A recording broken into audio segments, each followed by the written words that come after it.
pregador dessa noite. Está conosco aqui o pastor Arildo Coelho. Pastor Arildo, ele é ministerial na Associação Paulista Leste, e tem outra pasta também, que agora eu não recordo qual é.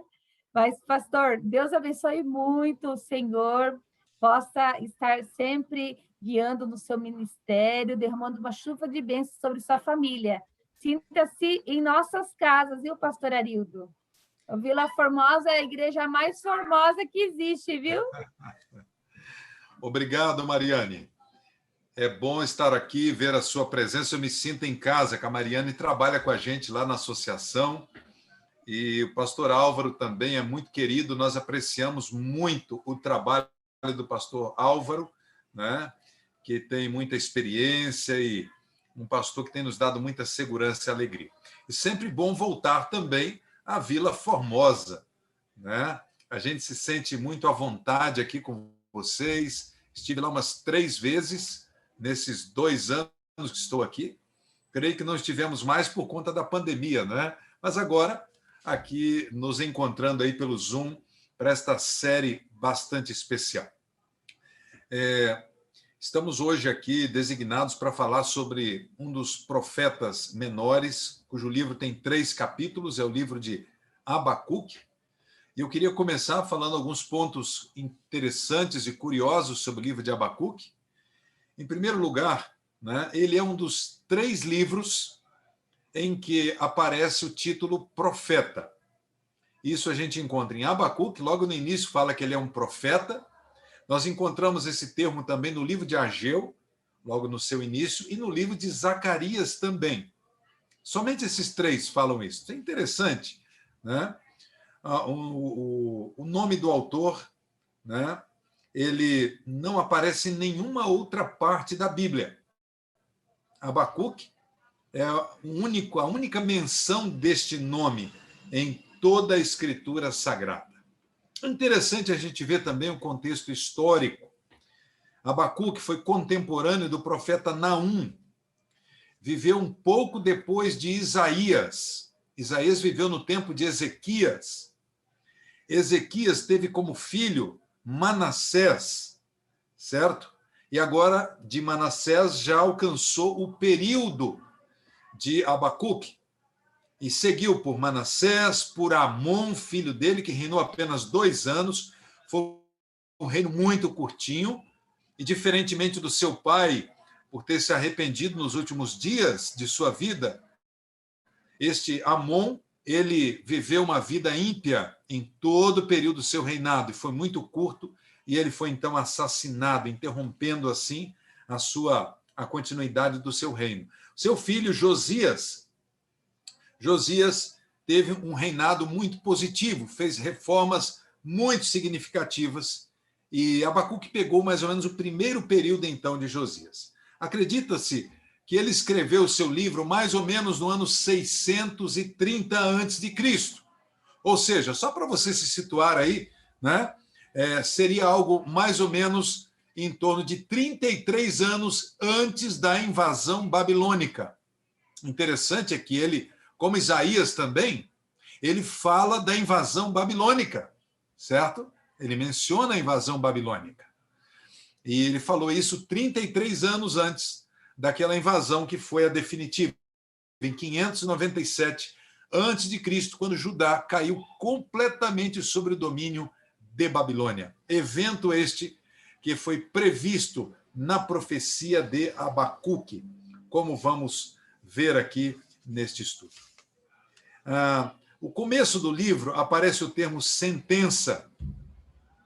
Esse termo, uma sentença, né, dada ao profeta Abacuque, e esta designação é um termo técnico, que significa que o profeta vai falar alguma coisa sobre uma nação estrangeira, um juízo, um ai sobre uma nação estrangeira. E eles, então, começam com este termo, né? É um termo técnico usado no hebraico para essa indicação. Bom, vamos lá, então. Este livro ele é composto de várias partes, né? Nós encontramos aqui um diálogo entre Abacuque e Deus. Abacuque fala e Deus responde. Depois, de novo, Abacuque fala e Deus responde.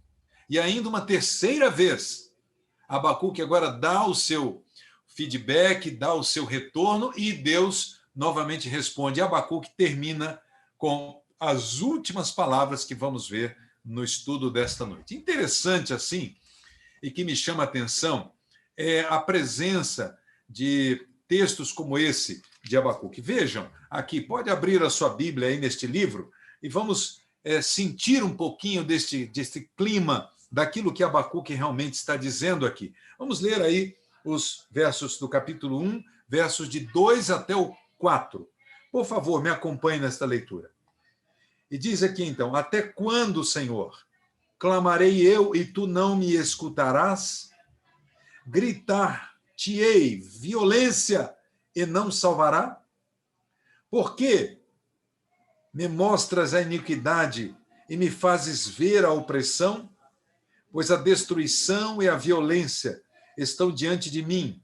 Há contendas, e o litígio se suscita.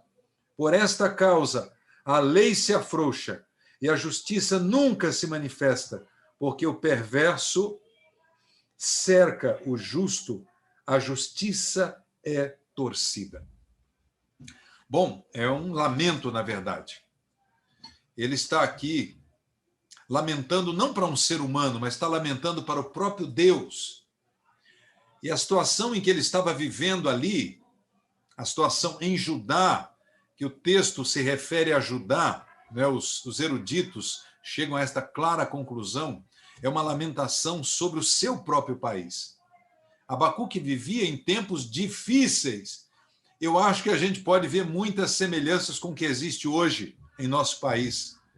Estamos vendo, no nosso país e no mundo, a justiça sendo distorcida, os raciocínios loucos do mundo sendo considerados como coisas de sábios, de eruditos, absurdos sendo falados como se fossem verdades. E eu acho que muitas vezes nós clamamos em nosso coração, Senhor, até quando? Até quando os juízes vão fazer julgamentos distorcidos, movidos por seus interesses próprios? Eu acredito, meus amigos, que esta muitas vezes é a nossa realidade. É o que estamos vendo hoje.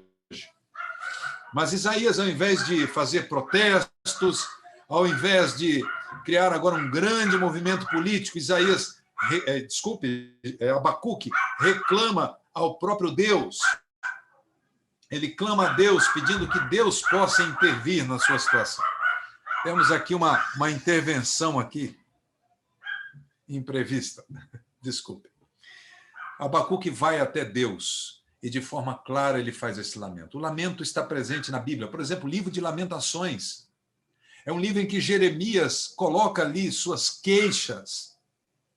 O lamento faz parte do preparo para a gente entender uma situação, para aceitar uma situação. Quando há o luto, por exemplo, é necessário que haja o lamento. Se alguém ama, alguém lamenta. Se alguém não quer enfrentar aquilo, né, está infeliz com uma situação, ele lamenta. Isso faz parte do ser humano e Deus compreende o seu lamento. Eu estou falando hoje, talvez, para alguém que esteja aí lamentando alguma perda, lamentando o falecimento de alguma pessoa querida, lamentando a doença de alguém de forma inesperada, muitas vezes, um prejuízo, um desemprego. Amigo, você deve dizer isso para Deus. Mas diga-o de maneira, em primeiro lugar, muito sincera. Seja franco com Deus. Abra seu coração a Deus. Eu uma vez ouvi uma história muito significativa que marcou muito a minha vida. Quando estava lá no Amazonas, lá no nosso internato, chamado Iaai. E meus filhos estudavam ali naquele internato e nós, eu e minha esposa, morávamos a 70 quilômetros em Manaus. Trabalhávamos na União Noroeste na época. E nós estávamos ali numa noite em que uma representante da Conferência Geral estava visitando o colégio. O nome dela é Gina Warren. O esposo dela trabalha no Instituto de Pesquisas Bíblicos, lá em Washington. E ela foi lá para compor a Carta Missionária de 2016. Eu estava lá, era atuava na pasta do MIPES e fui acompanhá-la até o colégio. Ela pregou para os alunos ali naquela sexta à noite. Eu tive o privilégio de ver até nessa noite minha filha traduzindo esta jovem ali, esta senhora, e foi uma alegria muito grande para mim. Mas a experiência dela foi a seguinte: ela estava num parque, era um domingo, pela manhã, e eles planejaram mal o tempo que iam ficar ali. O passeio começou a demorar muito, eles se prolongaram muito na trilha, e para voltar teriam que demorar muito tempo. Isso já passaria algumas horas depois do horário que eles costumavam tomar as refeições. E naquela angústia, ela em pensamento assim, clamou a Deus: Senhor, estamos com fome. Senhor, dá-me o pão para que eu coma. Essa foi a oração inicial dela. Senhor, dá-me pão para que eu coma. Imediatamente ela começou a pensar naquilo que ela disse. Ela pensou assim: pão? Mas eu não quero pão. Eu não quero pão. Senhor, eu quero outra coisa. Eu vou ser sincera com o Senhor. E ela contando então para os alunos: Senhor, eu quero um suco de laranja, eu quero um pão com queijo. E ela orou e então eles continuaram a caminhada. E ela contou que estava passando um grupo ali, pararam, e ela estava vendo, foi se aproximando, e quando ela foi passando ali: vocês querem um lanche? Nós não vamos aguentar comer tudo. E o que era o lanche? E ela conta: era o suco de laranja, o pão e o queijo. Exatamente como ela pediu a Deus. Impressionante, não é? E ela fez uma aplicação interessante. Quando a gente fala as coisas para Deus, a gente precisa ser sincero. Amigo, eu quero te dizer uma coisa. Às vezes a gente precisa dizer para Deus da nossa fraqueza. Muitas vezes eu preciso chegar para Deus e dizer: Senhor, não estou com vontade de te obedecer hoje. Não estou com vontade de ler a Bíblia hoje. Senhor, eu estou tendo dificuldade, essa tentação está muito forte. Senhor, me ajuda, eu não tenho forças.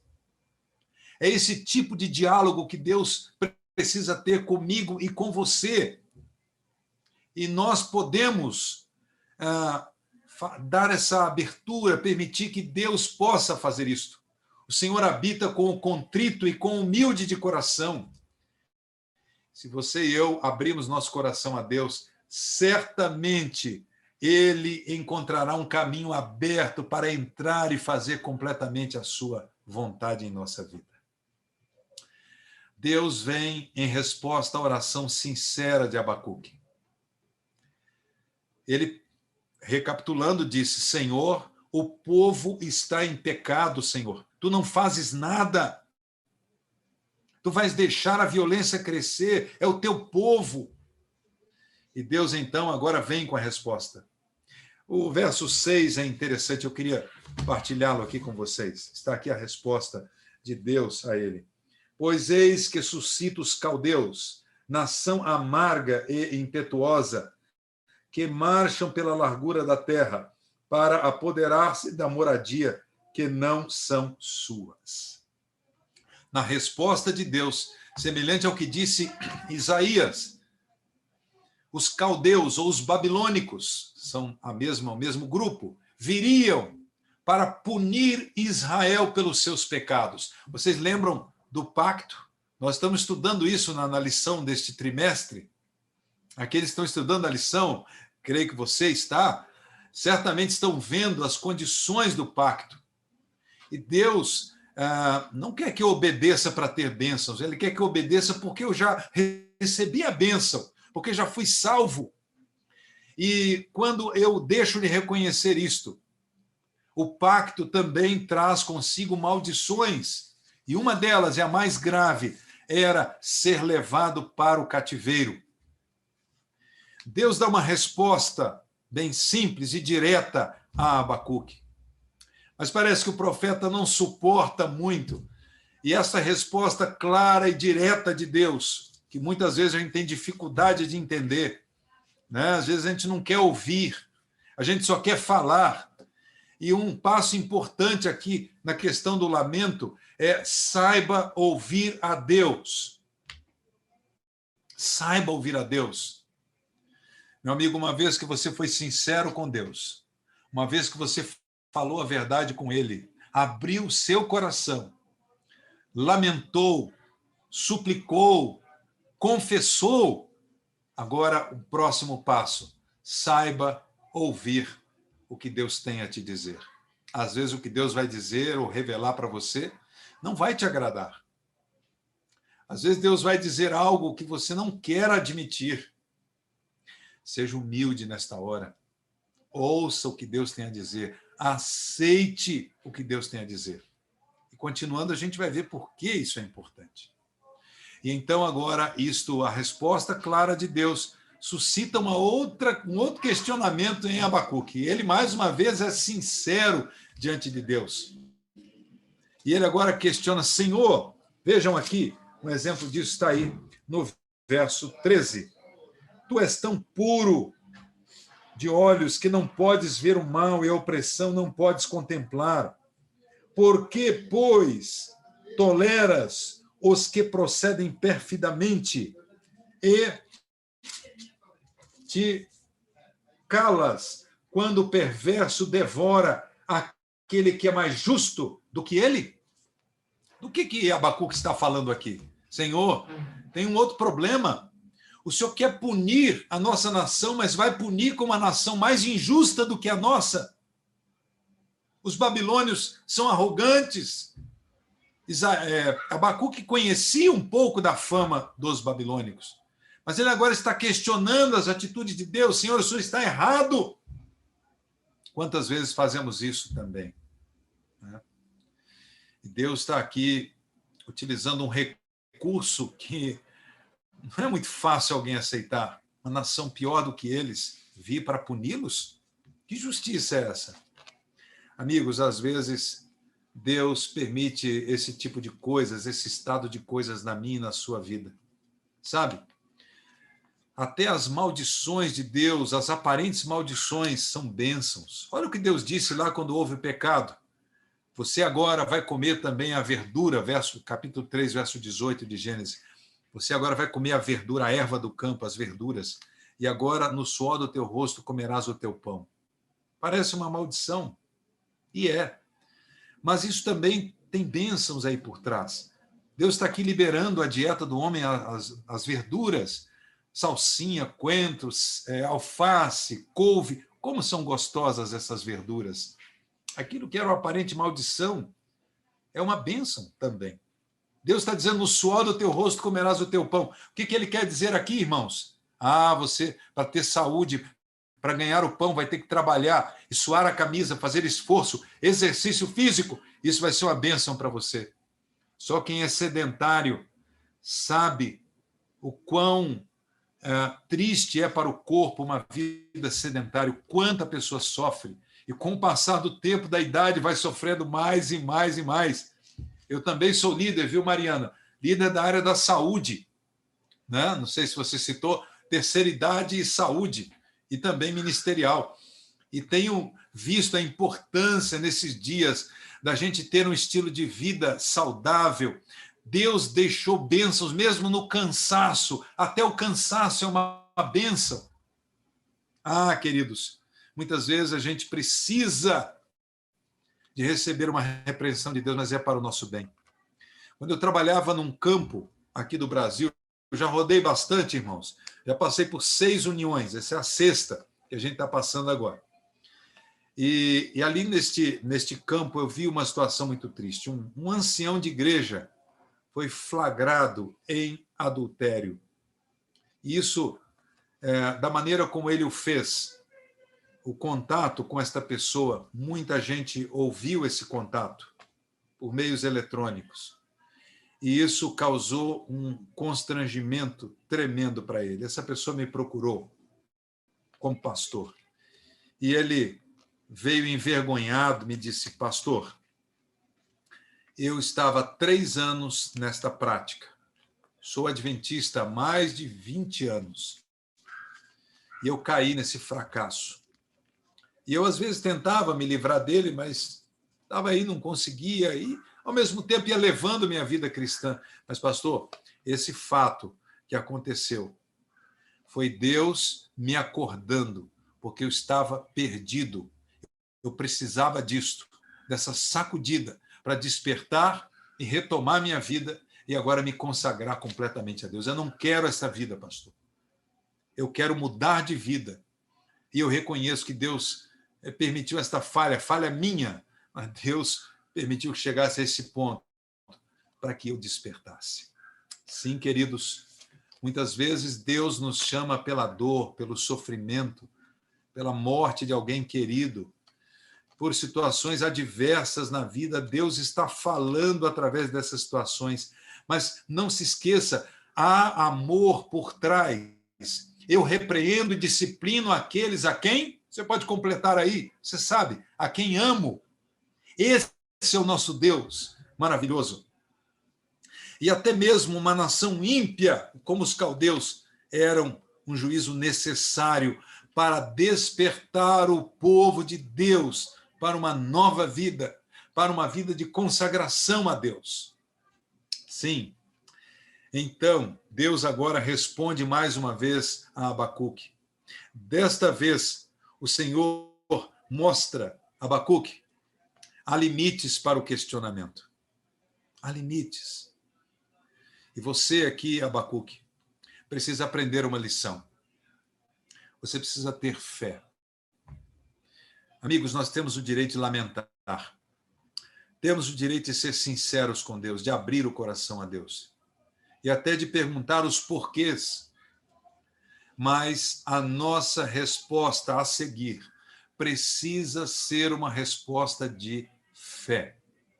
Uma resposta de fé. A fé, ela entrega o futuro nas mãos de Deus. A fé reconhece que Deus é sábio demais para errar. A fé visualiza o amor maravilhoso de Deus por mim e por você. A fé sabe que Deus é infalível nas suas decisões. E o homem que se apega à sua fé, ele já é vitorioso. Lembro-me de uma vez que nós estávamos levando nosso filho para algumas consultas e o médico suspeitava de uma doença muito grave, que essa doença poderia ser o quadro do nosso filho. E realmente algumas manifestações físicas que ele apresentava eram indícios muito fortes desta doença. E naquela tarde nós saímos do hospital e fomos para casa, eu e minha esposa, quase que em silêncio no carro, quase não falamos nada um com o outro. Não tínhamos muito o que falar. Quando chegamos em casa, pesquisamos um pouquinho sobre o assunto. Queridos, foi a pior coisa que nós fizemos. Tudo bem, a gente precisa saber das coisas, mas quando vimos ali as fotos das pessoas com esta enfermidade, isso nos deixou tremendamente apavorados. Fomos dormir com aquela angústia no coração, quase não conseguíamos falar um com o outro. E naquela noite, aconteceu algo que foi uma das poucas vezes que experimentamos isso. Poucas vezes. Se não me engano, só teve outra vez que aconteceu comigo e com ela. Nós acordamos pela noite chorando. Os dois, quase que no mesmo tempo. Não dá nem para explicar a angústia do nosso coração. Naquele momento, irmãos, eu só pude olhar para Deus, para o céu. Eu não via outra alternativa para mim. E eu, como sacerdote da família, abracei minha esposa, ali mesmo no leito, como estávamos, e fiz uma oração, mas foi uma oração diferente de todas as outras orações que eu podia fazer. Eu nunca fiz uma oração daquela. Eu só conseguia louvar a Deus. Senhor, eu te louvo que tu és bom, porque tu cuidas dos seus filhos. Tu não os desamparas nunca. O Senhor sempre sabe o que é melhor para nós. O Senhor nunca nos deixa sozinhos nessa luta. No vale da sombra da morte, o Senhor está conosco. Eu sei que foi uma série de repetições, minutos e minutos, lembrando de citações bíblicas, de louvores, de exaltação desse Deus maravilhoso. E, impressionantemente, de forma milagrosa, irmãos, quando terminei esta oração, uma mistura de desabafo, mas que foi uma oração, eu sei que nós conseguimos conciliar o sono imediatamente, fomos confortados com estas palavras maravilhosas de Deus. Deus está conduzindo até hoje a situação, estamos confiantes nele, graças ao poder dele. Amigos, vale a pena confiarmos nesse Deus. Deus está dizendo, Abacuque, o justo viverá pela fé. Lembre-se disso. Que passagem poderosa, né? O justo viverá pela fé. E Deus agora vai dizer mais. Eu sei de tudo, Abacuque. Eu sei quem são os caldeus. E ele agora começa a descrever os caldeus. E, ao mesmo tempo, Deus vai dizer agora, eles também receberão a sua punição. Ah, querido amigo, Deus tem reservado um dia em que vai julgar a todos. Aqueles que fizerem o bem vão para a vida, e os que fizerem o mal irão receber a recompensa do pecado. Os que aceitaram Jesus como Senhor e Salvador de suas vidas, pela fé, esses irão herdar a vida eterna, vão ver para Cristo para sempre. Nosso reino não é deste mundo. Abacuque fala aqui palavras interessantes, o que há de vir virá. Essas palavras não foram direcionadas com o propósito que eu estou utilizando agora, mas a gente pode tomar esta frase, sim, e dizer o que tem que vir, virá, e não tardará. Eu me refiro ao Senhor Jesus, ele virá para dar essa recompensa. Você está passando por lutas, está passando por provas e dificuldades, persevere, persevere. Em breve, muito logo, o Senhor manifestará o seu juízo sobre os ímpios. Este mundo, este país, esta situação toda complicada que estamos vivendo vai ser solucionada e só tem um jeito, o fogo e a volta de Jesus levando justos, aqueles que confiaram nele para o céu. Confie, Abacuque, confie, diz o Senhor. Eu conheço os caldeus, eu sei que eles são maus, eles serão castigados também. Sobre eles virá o juízo. E agora, queridos, neste último diálogo, Isaías, estou falando o tempo todo Isaías, olha, Abacuque reconhece a sua falha. Ele agora se põe humildemente, Senhor, no capítulo 3, é a conclusão, o clímax. Ele agora, Senhor, humildemente se coloca, Senhor, me perdoe. Senhor, eu peço misericórdia, Senhor. Coloque justiça misturada com a sua misericórdia. Eu reconheço a sua grandeza. E agora Deus dá uma teofania, uma manifestação da sua glória, desta glória que Abacuque viu e agora compõe um salmo, né, de exaltação a Deus, da grandeza de Deus. E agora Isaías termina com Abacuque termina com a sua resposta, uma resposta de fé e confiança, ainda que a figueira, você pode ver aí no verso 17 deste livro, ainda que a figueira não floresça, nem haja fruto na vide, o produto da oliveira minta, e que os campos não produzam mantimentos, e as ovelhas sejam arrebatadas do aprisco, nos currais não haja gado. Todavia eu me alegro no Senhor, exulto no Deus da minha salvação.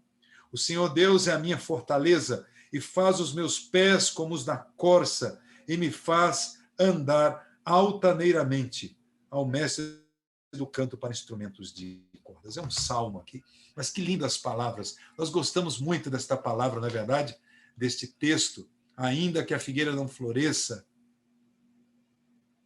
Mas, queridos, ele representa o reconhecimento de alguém que lamentou, que questionou a Deus e que, por fim, reconhece, Senhor, eu sei que os teus caminhos são justos.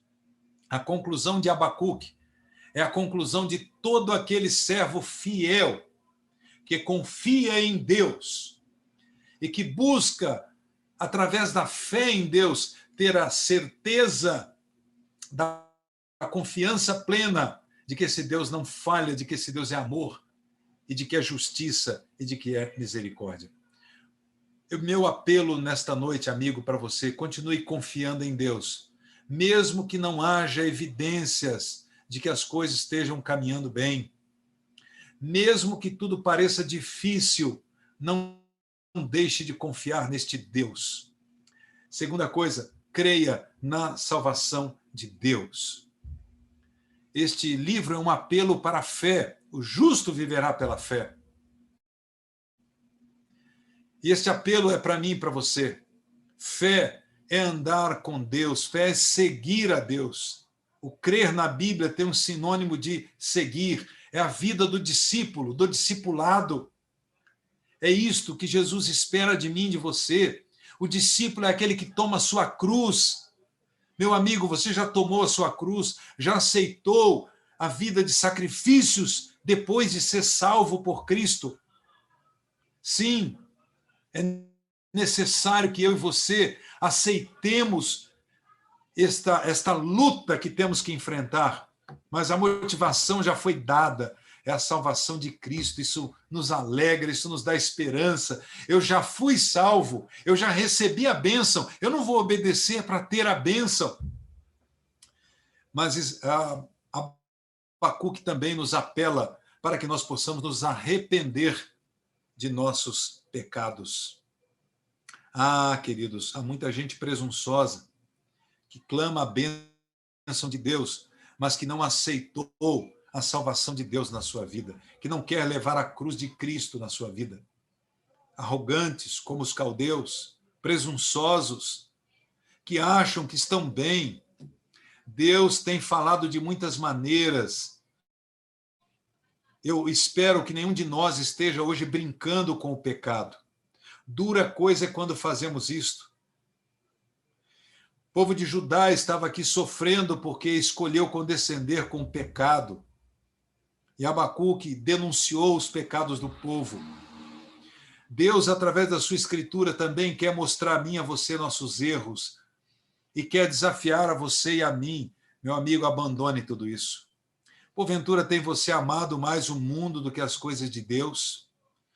Tem você se desviado de alguma obrigação cristã que sabe que tem que fazer? Tem você sido relapso no cuidado com o seu corpo, sabendo que seu corpo é templo do Espírito Santo? E que o povo de Deus dos últimos dias que vai se encontrar com Jesus é um povo que se domina em todas as coisas, na temperança, no comer, no beber, em todas as coisas? Tem você dedicado o seu tempo a Deus e deixado de lado os devaneios que roubam nosso tempo? Tem você praticado as rotinas espirituais que nos criam meios para que Deus fale ao nosso coração? Há algum erro, alguma falha, alguma fraqueza da carne que tem dominado você? O justo viverá pela fé. O justo confiará sua vida em Deus, entregará sua vida a Deus, aceitará abandonar todo pecado em nome de Deus. Meu amigo, que este apelo fale alto no meu coração, em primeiro lugar, que eu quero ser achado salvo no dia do Senhor Jesus, preparado, limpo de coração. Que Deus tenha misericórdia primeiramente de mim, mas que tenha de você também. Você gostaria de se unir a mim agora, nesta oração, clamando e pedindo a Deus que purifique tua vida? Se você tem lamentado diante de Deus, saiba que Ele te ouve. Deus te ouve e te responde, nem sempre do jeito que você e eu queremos, mas é preciso ter fé para aceitar a vontade de Deus. Ele sabe todas as coisas. E somente quando contemplamos esse Deus que poderemos dar glórias a Ele, como Abacuque fez.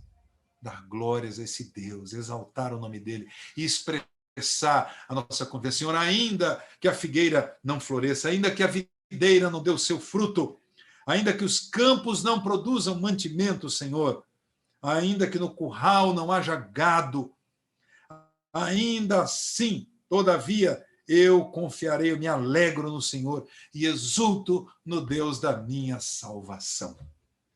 Ah, queridos, eu quero dizer isso diante de Deus. Eu quero entregar minha vida para Deus. Você deseja isso também?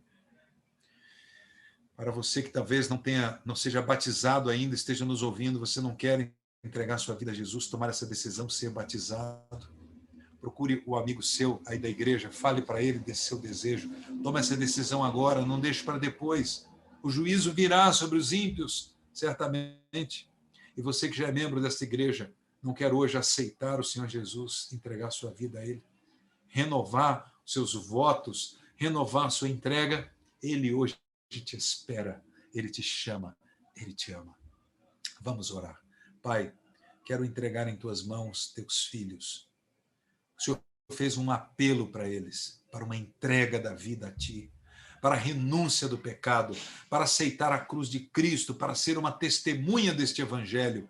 Senhor, conduza teu povo, assim como fizeste com Abacuque, deste uma compreensão mais clara do teu evangelho para ele, o desafiaste a ter fé. Hoje somos desafiados também a ter fé no Senhor. Nos abençoe, Pai, nos ajude a abandonar o pecado e a fazermos isso por amor a Jesus, que nos salvou, que nos aceitou, que nos livrou da condenação do pecado. Ah, Senhor, tenha misericórdia de nós. Ajude a entender as coisas que não podemos entender, os sofrimentos, as intempéries desta vida, e a confiar unicamente em Ti. Obrigado, Senhor. Ainda que a figueira não floresça, que a videira não dê o seu fruto, que os campos não produzam sementes, ou que o gado não esteja no curral, ainda assim nos alegraremos em Ti. Amém e amém.